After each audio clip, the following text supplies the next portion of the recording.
মাছ দেখবেন যেখানে পরিষ্কার পানি সেখানে মাছ থাকে না।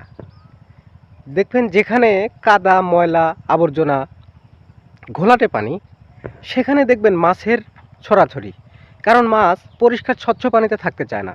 ঠিক তেমনই দেখবেন যারা মিথ্যা কথা বলতে পারে আবার মিথ্যা অভিনয় করতে পারে, দেখবেন সেসব লোকের বন্ধু বেশি, সেসব লোকজন সবার কাছেই প্রিয় হয়।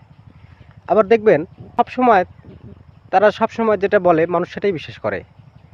আর দেখবেন যে ভালো মানুষ যারা মিথ্যা কথা বলতে পারে না, সৎ পথে থাকার চেষ্টা করে, সেসব মানুষের সাথে বেশি মানুষ মিশতে চায় না। আপনি খেয়াল করলে বুঝতে পারবেন। দেখুন, একটা মানুষ যখন সৎভাবে চলতে যাবে তখন সে ব্যক্তি সবার কাছেই খারাপ হয়ে যায়। আর দেখবেন যে মানুষটা তালে তাল মিলে চলতে পারে, অর্থাৎ ভালোকে ভালো মন্দকে মন্দ, মানে যে তার কাছে সবটাই ভালো, সেসব মানুষকে খুব তাড়াতাড়ি মানুষ বিশ্বাস করে। আর সেসব মানুষের সবসময় বন্ধু বেশি থাকে। কথাটি মিলিয়ে দেখবেন।